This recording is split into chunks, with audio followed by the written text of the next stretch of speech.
You've come to the right place if you're looking to create, launch, and scale a high-value online training program. I'm your guide, Chris Badgett.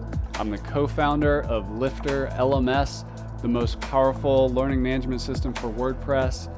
Stay to the end. I've got something special for you. Enjoy the show. Hello and welcome back to another episode of LMScast. I'm joined by a special guest. His name is Cristian Raiber. He's from WPChill.com. WPChill has many products, including strong testimonials, download monitor, KB support, which is a knowledge-based plugin, and WP Modula, which is a image carousel plugin. But before we get into all that, welcome to the show, Cristian. Thank you for having me. This is my first time ever on a podcast. So that's awesome. Thank you so much for having me. Yeah.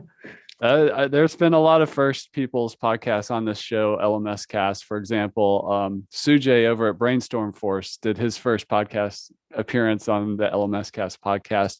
And the cool thing about that is the WordPress community is really special. It's big, it's distributed, and people are all over the place. And, we're kind of professional online workers and remote business operators. We have customers all over the world in most cases, even as agencies and stuff like that. But I wanted to dig into your WordPress story a little bit. I became a WordPress product guy out of an agency, and it was extremely painful. My product story started 7 years ago. But what about you? What is your kind of WordPress origin story? And for those of you listening, we're recording this in the early summer of 2021. So how'd you get started with WordPress? So I started off with WordPress, I think 10 or 11 years ago. Well, I personally started with WordPress way back when WP Beginner was just a small blog. It wasn't the authority it is today. And I started off with WordPress initially by building small websites that I got ranked on Google and monetized through Google's AdSense. I think I was like 14 or 15 back then. So was it kind of like the make money online? Like I'm gonna figure out an online business? And yeah, sort of. I used to have a blog as well. I didn't maintain it, so the domain expired because I was still a young kid. And well, being from Romania, from Europe, it was super hard for us to actually make money online. People didn't arrive into Romania until I think maybe 2015, something like that. It's not such a long time since we can accept PayPal payments. Still have like 10 PayPal accounts with money locked into it because I was hoping that someday I'd be able to take that money out, and that never happened. And I think I fell in love with WordPress because of its ease of use, even though I was a kid back then, and I struggled with understanding code because back then building a theme was not what it is today. It was way much harder to build even a simple theme, and it required to understand so many different components, CSS, HTML, and they weren't as documented as they are today. Right now, you can go on YouTube, pull up a search on how to do CSS in WordPress, and you'll find like 10,000 people explaining it to you exactly how to do it.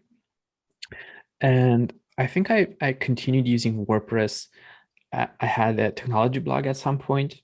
That was a fun thing to do. We got into the game of acquiring users via websites such as Dig or StumbleUpon, so viral sites basically. And I sold that one off. I think that was my biggest money I made online at that age. I think I sold it for 20K or something like that. That's pretty good. Well, for a 21-year-old, it was amazing. It is amazing. Yeah. It felt like 2 million, not like 20K. Yeah. And naturally, I knew at that point, I knew SEO and I understood content marketing. And I started off with a dream of building my own small agency, local agency that focuses on WordPress WordPress and helps clients. And we started off with the idea of offering marketing support, marketing services, actually. So that was SEO, AdWords, Facebook ads, content, these kinds of things. We struggled to find clients locally in this space. Yeah. It was insane. So what we did find, though, was clients who wanted to have websites built for them. So 1 month, we weren't able to make rent for our space, but we had like 2 or 3 clients lined up for development work. And I said, okay, I'm going to do it. I'm going to teach myself web development. I'm going to start doing it. That's how I learned how to do web development for WordPress, starting with themes, custom themes. They were not the best themes. By today's standards, they are not good products, but they get the job done. And 5 years into this space, we were making decent money. But as you probably know, dealing with clients on a monthly basis is super painful. And we realized that at that point that we have to get into building a product. We didn't know what product to do. What year is this? Are we at right here in the story? I think we're at maybe 2015, 2016 now. Okay. So I don't know if you're familiar with a theme that used to be super popular, like maybe 3 or 4 years ago. It's called Serif. I've heard of it. Yeah. So when Serif was hitting the WordPress repository and making a lot of money, I built a product and a theme, a theme that was going stronger than Serif. So, and Serif, for those of you listening, you're saying Serif had a free version on the WordPress repository and then a paid upgrade. Yeah. Which we follow the same model, obviously. And what was funny is that I thought I knew theme development inside out. I was building themes for like 5 years. I thought I knew it. I remember to this day that during the waiting period I had when I submitted my theme and up until it was approved on the WordPress repository, I submitted another 63 updates because that's how many issues I could spot in my code. That's how many things. Right. Yeah, that's how many things were wrong according to the WordPress guidelines. Once it got approved into the WordPress repository, we made serious money starting off on day one. I think first month was like 15K, and on your first month. Yeah. Wow. Yeah. That's we didn't. What's funny is that we weren't expecting anything like this. We weren't prepared for anything like this. I was the only person doing everything. I was handling updates. I was handling feature requests. I was handling support. I was hiring. I was doing everything myself. It was crazy. It was super difficult at that point. And we just thought we'd made it. We were looking at the stats and we'd go, well, this is it. We've made it. It was climbing above Serif. And this, I think, lasted for about 3 or 4 months. Every month we'd see even better sales. It was amazing. And after 4 months, the WordPress team decided to change the way they rank themes on the popular page. It was where we were ranking and where we were getting most of our traffic from. And they made a switch that simply took us down in a second. So they made the switch overnight. And overnight, took you to second, or took you second place, or like off? No, off. They took us in a second. They took us off the grid. Our product was nowhere to be found. I think we went from ranking top 10 to ranking like top 100 at the bottom. And overnight, our income dropped as well. So if you can picture those hockey stick figures you see for SaaS is going up, and then down, plateau, dead. By that time, we had already managed to hire like 4 people. We weren't able to predict something like this. I mean, no one could see it coming. There was no talk about changing the way they rank things. And for the next 2.5 years, I think we struggled again to just be able to pay the bills. We tried a lot of products. None were too successful, unfortunately. And after about 2.5 years, there was this huge race to the bottom for themes, right? Price of themes.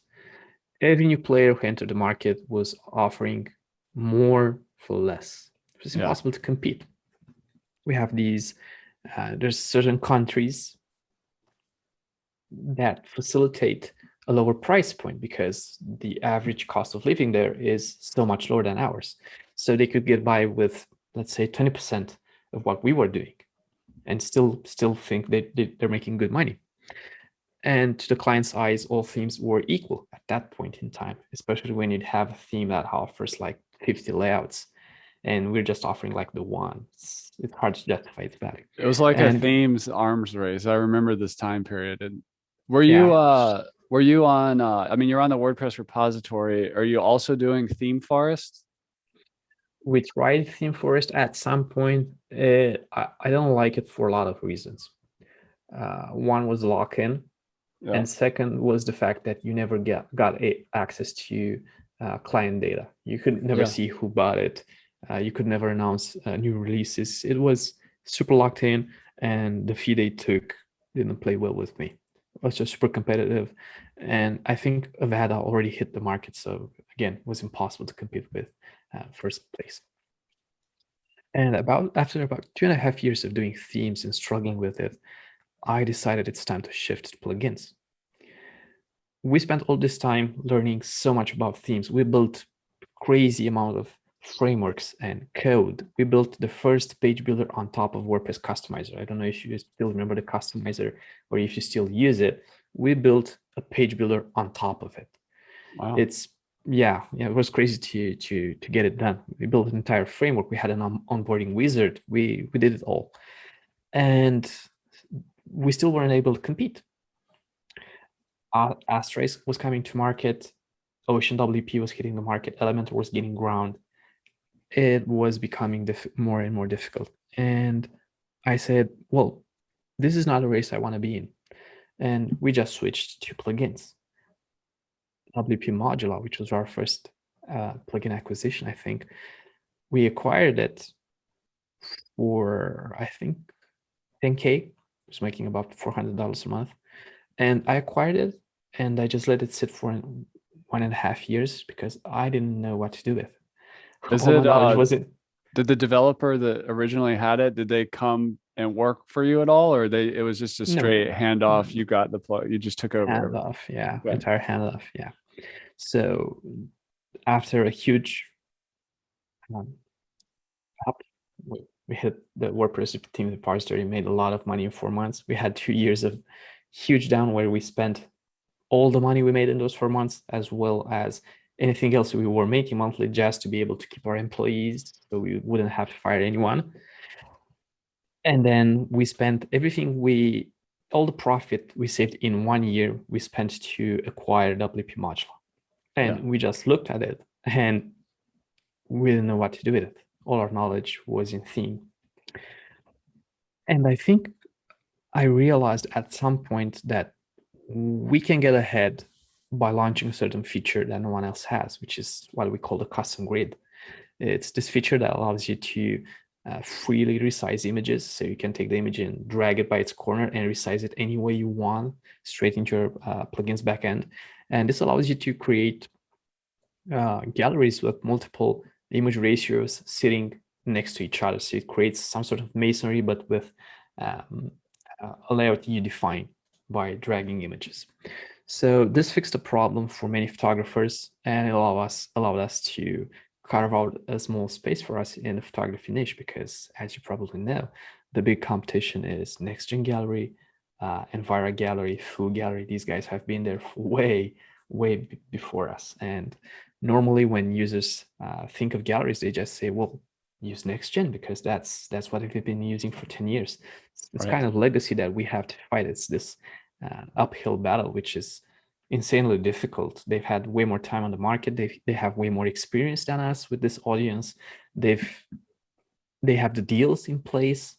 They have the team. They have everything. And so how did you differentiate with the custom grid? That's one of the features that help us differentiate. Yeah, another one is the automatic image optimization and CDN, unlimited CDN we offer to any of our paying users. And just to So clarify here, this is one of my, it's not really a pet peeve. I just hate seeing people do it where they're building an LMS site, which is already a complex site, and then they start uploading these giant images, which gives you a big performance hit. Are you saying that this plugin just automatically protects the user from themselves of like putting way too heavy images on a web page? that's a great way of putting it. Yeah, that's Okay. pretty much what it does, and it doesn't sacrifice quality either because well, we're not handling the image optimization ourselves. We're relying on a third-party solution, which is Short Pixel, and they've got a great API. We just leverage that, and I think it's pre-tweaked as well for our photography use cases, so it doesn't affect image quality. Which is super Yeah, important to which photographers. is pretty, yeah. So you're basically getting super fast loading images without sacrificing quality, which is what we all want in the end. And after Short Pixel is done with the image, we just push that to a CDN, super fast CDN powered by a stack path. And yeah, it's pretty much how it works. And where we've been able to innovate is offering a lot more customization options. So we have a lot of customization options for our clients, and this allows you to create a really unique layout for your portfolio. This was, again, one of the bigger problems in the market. Any solution you'd go with, you'd end up with pretty much the same result. You'd just be changing brands.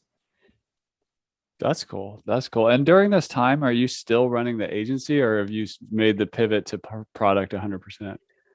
If I were still running the agency, I think I'd be looking like 20 years older than I look today. Well, So no, that's why I'm curious because themes are very different from plugin businesses. And then very, yeah.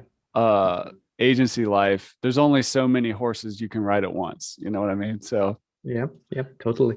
No, it would have been impossible to also run the agency as something on the side. We're 100% focused on plugins right now.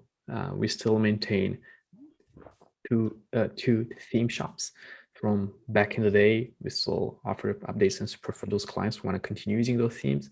But every year we see the number of new sales go down, and it's normal because there's so many better offerings right now on the market than what we did there for themes when we did it like 5 years ago. It's not, those themes aren't competitive anymore. But luckily, our plugins are doing well, and that's where I like spending most of my time anyway. So yeah, that's the story. It has lows and highs. Right now, we're somewhere in the middle. We don't know what's going to come. well, before we talk about your other products, I'm curious. I'm also a big fan of like freemium and Yeah, WordPress as a community, but also WordPress as a distribution model. And in some ways, what makes WordPress strong is the contributions that companies like yours and mine make to the free tools that people can use completely for free all around the world. It's amazing. yeah. But what's your advice to somebody who's exploring the freemium model? You know, specifically, I get, and if you're watching this or listening, like maybe you're not making software, but there's probably some lessons in here. What have you learned about freemium, like to do and then maybe not to do? Sure. Before I tell people about this, I want to mention that our products are currently being used by about 500,000 active users, have been downloaded more than 6 million times. So it's a bit of usage there. So my first advice to anyone who's looking to get into the freemium model is don't do the freemium model. Okay. This is my personal advice after so many years. I mean, it's not a broken model. It's just, Well, it sounds like in your story with the theme, like you did it and it was working and then it got shut off, right? yeah. So I think it's still working. What I see a big problem now is that the freemium model is being turned upside down by big hosting companies who are stepping into the market. They're willing to lose the sale on the freemium product as long as they get you on as a client on their hosting packages, right? What do you mean by So that? Like, I'll dig deeper into it just okay. just a sec. So for example, imagine someone from a hosting company. I won't name them, but just think of a big hosting company in the WordPress space. Just steps into the, let's say, speed optimization game. So right now, image optimization, right, is a huge part of the whole process of speed optimization for your website. And they suddenly decide to say, well, these guys are charging you money for be it SurePixel or Imagify or whatever plugin that does image optimization you want to think of. These guys are charging you for 1,000 images. They're charging you, I don't know how much money they are, but I'm giving you away for free. I'm also going to give you free CDN. I'm also give you an endpoint you can leverage to minimize CSS, JavaScript, merge those together and whatnot. So what you have to do though is to come onto my hosting company, come host your site with us. And this seems like a super good deal. I mean, you're already paying for hosting. They've matched the price. You're not asking for anything on top of this, and you simply can do it. So they're losing the potential sale on the product on the freemium model, but they're getting a long time customer on their hosting package, which has a way better rate of stickiness, because once you're in a hosting, it's super hard to switch away from it. But with a plugin, you always have options. You can switch away from it. So this is why I think the freemium model is no longer a viable option unless you either create a product that, well, it's a hard balance to create a product that's usable in the free version, not crippled, not scoped, but also incentivizes the user to actually upgrade. That's hard balance to strike. And I think I read something about 3 or 4 years ago. It was published by someone from Automatic. That read something along the lines of, your plugin has now been accepted in the WordPress repository. I feel sorry for you. And I couldn't understand what they were trying to say at that point. And I think now I understand a lot better why that happens. The expectations of free users are equal to the expectations of paying users. If they get a plugin for free, they don't expect it to come with no strings attached. Like, you don't download a free product and you're hands off. You can say to the user, well, it's free. We can't offer support, we can't offer updates. You have to do that. It's expected of you to do that. That costs money. A good example of this is Yoast, who's been scaling up his theme for years because plugin or theme? Plugin, the Yoast. Yeah. The team, the people behind behind the it. team. Gotcha. The team, sorry. Yeah, sorry, the team behind it. So they're a good example of this because they've been scaling their team for such a long time because they can't offer the same level of support and features for the free users that they want to offer for the paid users. Basically, they're trying to offer the same service for anyone. They don't care if it's paying users, if it's not paying user. So yeah, my advice, freemium model. Don't do it right now. Isn't the distribution good though? Like, I mean, I started as a free Yoast user and then I've been paying Yoast for many years now, right? Yeah. The Yoast had like 10 years to finesse that process to get you to pay, right? Right. Yeah. And Yoast has like, and they're huge. It's similar, and it's similar to the next gen story I said earlier. Everyone who talks about SEO on WordPress instinctively thinks of Yoast SEO because I think I've heard this called the kingmaker problem. Like, if you were there early, that's the one. That's the thing, right? Yeah, that's the thing. Yeah, exactly. Because you know how word of mouth functions. So if you're happy with Yoast SEO, you're going to recommend it to me, going to recommend it to your friends, and I'm going to go look for another solution. I trust you, and I'm going to use what you use, and then I'm going to end up paying as well. So I think the better way to do this in the space right now is start off with premium from the get-go. Don't build a free version. You have to maintain and support, and just build a paid version for your product. This is what WP Rocket has done. I think I can think of others who've done this. Gravity Forms does this, has been doing this for like 10 years or more, and they've been hugely successful with their product approach. no one's complaining, well, I don't have a free version, so I can test it out. Yeah, so this is my advice to anyone who wants to start out right now. Don't start with the freemium model unless you set your proper expectations, because the market's been has been crowding. I'm lacking a proper term here. There's a lot more competition on the market right now for plugins for anything you want than it used to be like 3 or 4 years ago. 4 years ago, I'd have a different advice, but now there's a lot of people stepping into these markets. And if you don't have an acquisition channel that's outside of WordPress.org, allows you to build active installs so you can climb the rankings of WordPress.org for search terms, then you almost don't stand a chance to have your product ranked. And that simply eliminates the distribution the WordPress repository can actually provide in this particular case. So there might be some just inequality there, or of like fairness kind of thing, right? I think it's still a good option. Yeah. But don't use it as your main distribution channel, because this is the thing that most people, I think, get wrong today. It used to be true like 5 or 6 years ago. WordPress.org was a great distribution channel. It allowed your product to be discovered. Now, since you're competing with, let's take a quick example. If you search for image gallery on WordPress.org, I think you're gonna get at least 50 pages of results. 50? 50, yeah, that's how competitive it is. Because anyone thinks building an image gallery is easy.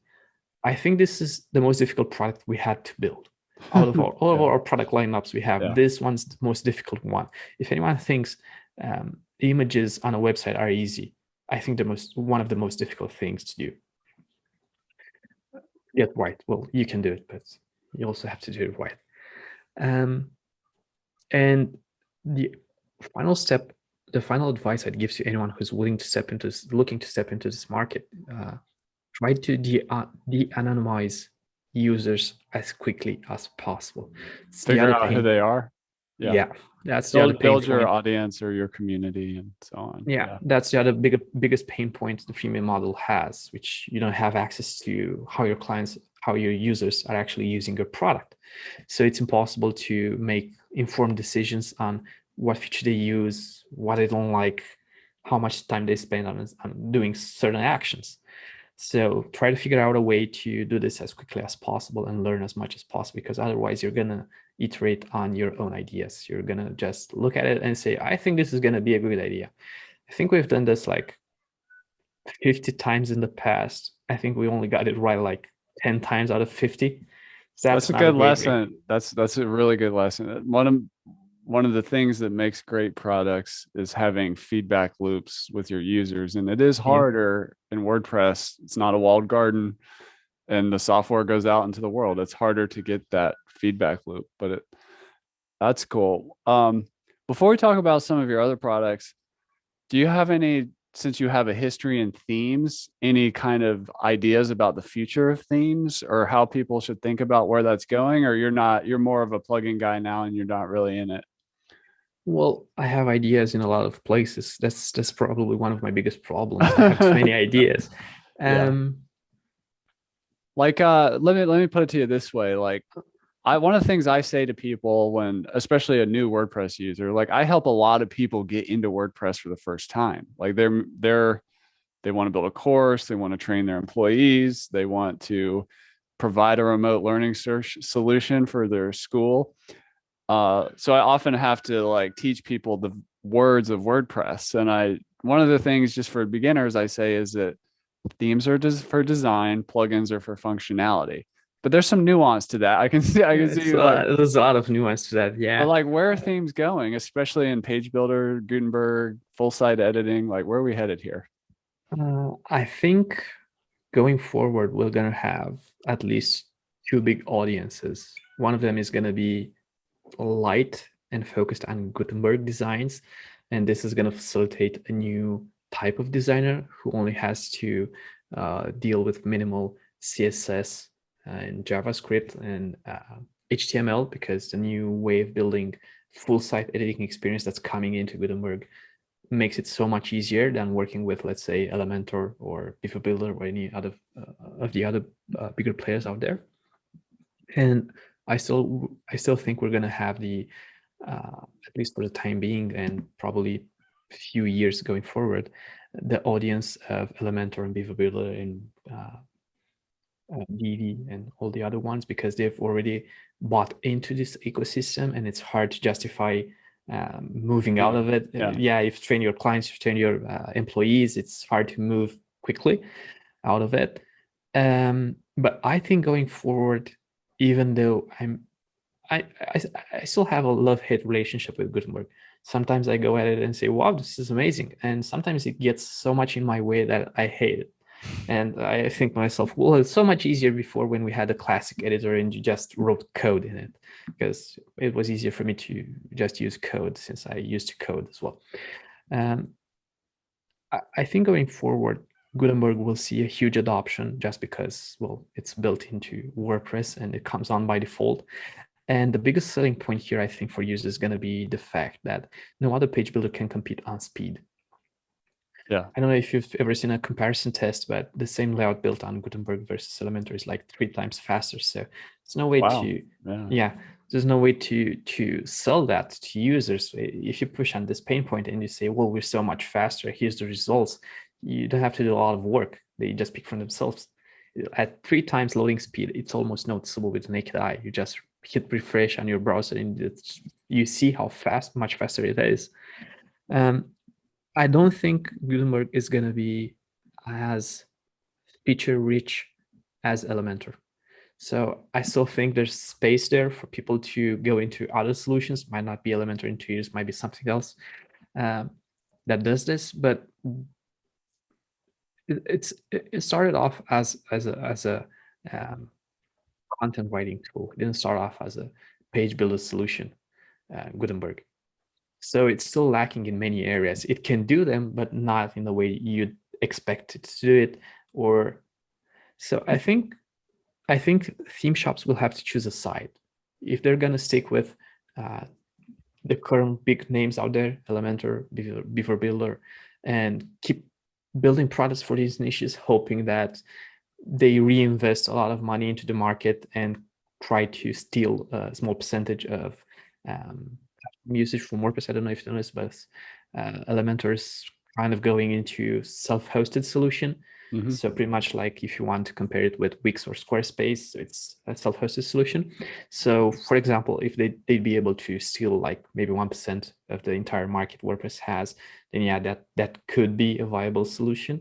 But otherwise, I'd put my money on Gutenberg because there's no way to fight the core. The default solution. It's impossible to fight. Even though you might have a better offering, they're still going to beat you by being the default option that people get to use. And it's still going to be a broken experience when you write your content in Gutenberg and then you have to switch over to something else with a different UI and build your landing page. That's right. Yeah. That makes sense. I appreciate those thoughts. We're coming up to the end of the show, so I want to do kind of a lightning round through your products. And if you're building sites for the LMS industry, schools, businesses, the expert industry, whatever you're doing it yourself with WordPress, how could somebody who's building a learning site benefit from Download Monitor? And that's at download-monitor.com. What does it do? And by the way, I just want to say, course creators, schools, they have documents and download stuff that it's not all about just video lessons. So what could somebody do? Well, first, as the name says, they can monitor that downloads. So I know you like this as well, but I like names that says what's in the box. Yes, says what's in the box. Yeah, exactly. So it not only helps you monitor the way your downloads are performing, so you can you get stats on your downloads. What's your most popular, most downloaded product? Which one's performing the best? Where's the traffic coming from? You can also set up different access type rules. So for example, you'd be able to let's say if a user has downloaded this thing 3 times, you want to allow it for 4 times in a month. Okay. It's normally a tool that's useful for people who are looking to lock downloads behind either an email collection form, an opt-in form, Twitter share, Facebook share, that kind of stuff, or So actually like a sell lead it. magnet kind of thing? Sort of, yeah, it's a hybrid solution. I mean, it was built like 10 years ago, so different needs back then, but it can do all of these things, and it does them well. So check that out at download-monitor.com. You have a knowledge base product, which is at kb-support.com. A knowledge base is super helpful. Like software companies get it. They end up like using knowledge base they find themselves answering the same questions over and over again, whether it's in pre-sales or in support. They're like, we need a knowledge base Solution, item yeah. about that. It's not a blog post. It's not like a piece of a landing page. It's like it's its own unique type of content. Yeah. What can you say about your knowledge base tool? I think this is one of my favorite plugins out of our toolbox.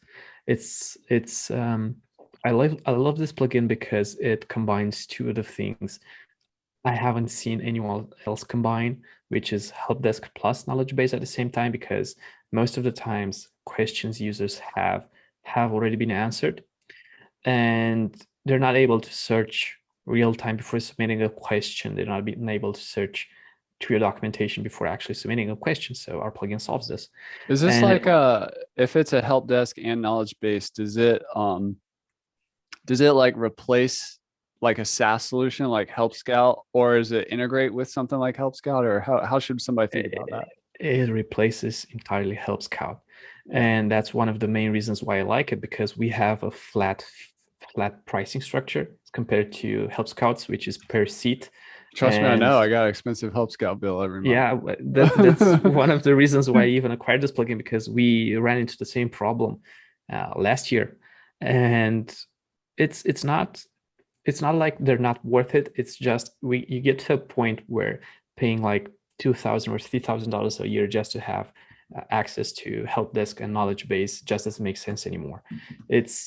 And you're not benefiting from that SEO traffic you could get from your knowledge base, because people search for that on Google before contacting you, and that traffic goes to Help Scouting instead of going to you, and you don't have access to look at that traffic and see what people are doing, how you could push them to your products and get them to use them more and pay for your products, well, which is the end goal.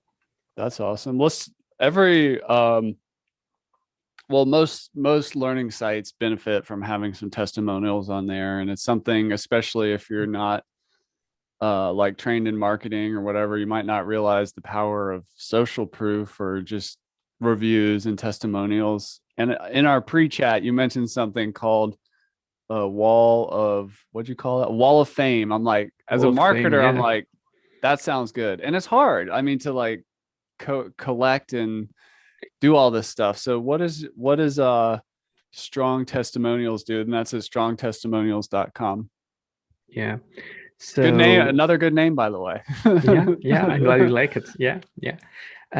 So it allows you to collect testimonials on your website through a simple form. Right now, we're working on adding video testimonial support. So you send users to a landing page where you've already placed our share code. Users get one of the two options: leave a text testimonial or a video testimonial. And after they've sent in their testimonial, it gets saved into your media library, so you can reuse this as you want. For example, a use case, you could schedule this to go out to, I don't know, Buffalo, let's say, and post it on Twitter and Facebook, and basically syndicate it everywhere you want. Set a condition on it, so no reviews lower than 4 stars go out. Basically, it happens from time to time. Can you put like moderation on there, like, hey, I want to read stuff before it goes live on my site? It's built in. Yeah, it's built in. Yeah. It has it built in. So what's its biggest strength right now is that it allows you to pull in reviews for your business from multiple places, such as Google My Business, Yelp, TripAdvisor, and even your WooCommerce store. So it pulls them into our database, and then it allows you to create what we call the wall of fame, where you have all these testimonials mixed and matched together. So you can create an actual page that automatically loads even more testimonials as you scroll down. So it feels infinite, and it just it's your social proof, right? It's an automatic tool, almost an automatic tool that continuously enhances your wall of fame, and it allows you to syndicate content out on your social networks. It's almost automatic, so it's a great way to build more credibility for your business. That's great. And for those of you who are like kind of unsure about this, just look at Amazon. Like, do you ever read an Amazon review before you buy a product? Like the 5 stars, the 1 star? I mean, of course you do. This thing is like really important. Yeah. One That's more. what most people actually read. Yeah. I mean, and what you want to see is like the 5 stars and the 4 stars and the 1 stars. Like that's what people really want to see, and then they can kind of gauge there. And if it's authentic, like if it's just pulling in obviously from TripAdvisor or whatever, you know, it's the real deal, which is great. Let's talk about Kali Forms real quick. So that's KALI forms.com. So this is a Forms plugin right now, which is built on top of React. So there's no other, well, I think Gravity Forms is now built on React as well. But at the time we did it, no one else did it. So it was like the fastest form plugin on the market, both front end and back end. And I don't know if you know this, but a big problem in the WordPress space with form makers is that once you want to build a long form with a lot of conditionals, so think of 100 fields, most plugins slow down or crash entirely. So they don't scale well. So it'll scale well. Yeah. So it scales perfectly. And the way we're positioning Kali Forms going into the future, this is still a work in progress, is mostly a tool for marketers. It's going to be a way to help marketers understand what problems their users are facing at that specific stage in their funnel. So I think this is called profiling. This is called user profiling. So you can basically ask them questions based on the step they're at in your funnel, and then at the end you can build those answers together, put them together, and you get a picture of who your ideal buyer is. And there you go again, opening up the feedback loop. This is how WordPress companies build great products, is they're like in touch. So you're even building that methodology that you use into your tool, which is super cool. Cristian Raiber, he's from WPChill.com. If you go to WPChill.com, you'll see all the products we mentioned today, which included Download Monitor, Strong Testimonials, KB Support, Kali Forms, and WP Modula. Thanks for coming on the show, Cristian. Thanks for sharing your WordPress story. It's fun to connect with other people innovating in the WordPress space. And I love where you're going. And I wanted to bring you on here because a lot of people that listen to this or watch these videos on YouTube are looking for solution. Everything you've mentioned here is like relevant to an LMS website. So I wanted to get people in front of great products like you have. So he's at WPChill.com. Any final words for the people? Thank you for having me. Thank you for listening through this episode. I don't know if you could tell. I think you could, but I'm nervous because this is my first podcast ever. So I'm sorry if that was super obvious. I'll do better on my next podcast, I promise. But other than that, feel free to hit me up with any questions you might have. I'm active on Twitter. You can hit me up on wpchill.com. I think we have an email address there that's public. I answer those emails personally, so anytime you want, just reach out to me, either via our contact form on our website. So just ask for Cristian, and I'll step in and answer any questions you might have, or feel free to Google me, and you can find me easily. Awesome. Cristian, thanks for coming on the show. We'll have to do this again. Thank you so much for having me. Yes, please. All right. Cheers, man. And that's a wrap for this episode of LMScast. Did you enjoy that episode? Tell your friends and be sure to subscribe so you don't miss the next episode. And I've got a gift for you over at LifterLMS.com/gift. Go to LifterLMS.com/gift. Keep learning, keep taking action, and I'll see you in the next episode.